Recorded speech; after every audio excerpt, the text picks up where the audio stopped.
All right, guys, in this video, I am going to show you some of the usage and editors uh, in Linux, uh, which is not very unfamiliar.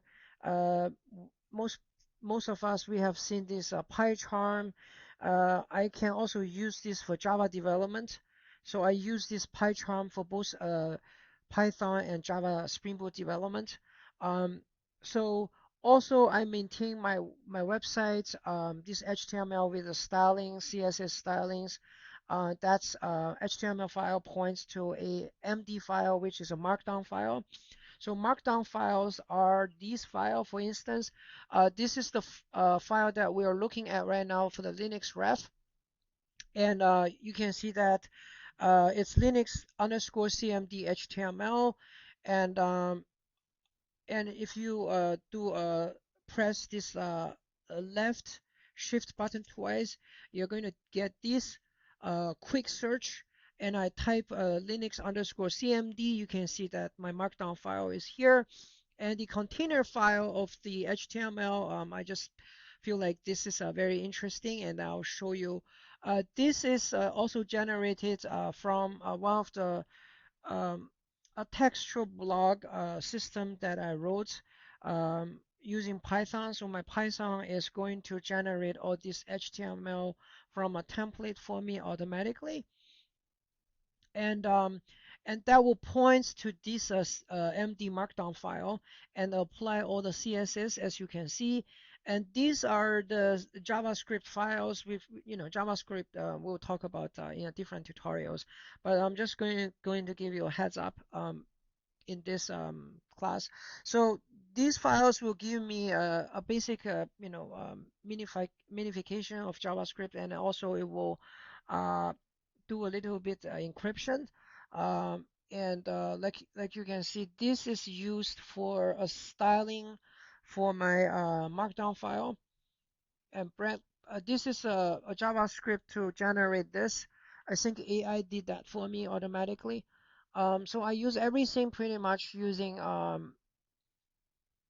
in the Visual Studio Code with that GitHub stuff, GitHub Copilot plugin.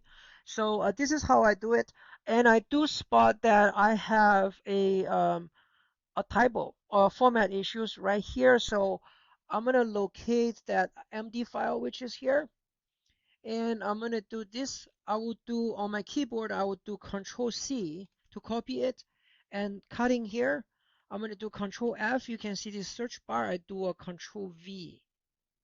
So my left hand is on my keyboard and my right hand is on my mouse, right? So let's see, change the permission over here. This one is okay. Which one is broken? I think I saw something was broken, right? Uh, there. So this is the one. I think I copied a wrong thing. So let's do that. All right. So the problem is that I just need to do this. Okay. You can do a hyphen that is going to give you a bullet point, just like that. Um, how do I know this is going to fix this one line of issue? You can watch here. I'm going to move this to the center, and you can see this is the markdown preview. You can do a total preview without the source code. You can do side by side. This is the source code. This is the preview. And you can also minimize the preview. So I always keep this because I want to see if this is going to be the same. That is going to display on my web page. However, this is a gray box, right? This is a little light blue or light gray blue background, but they are very similar. It's very close. So I'm not sure if this is going to jump to the right place, but it's roughly you can there it is. See that? I want to see if you guys have any questions. I know this is a little interesting, right? That's a little extra information. All right. I'm gonna stop here. This is the second part of the Linux usage, uh, system usage. Okay.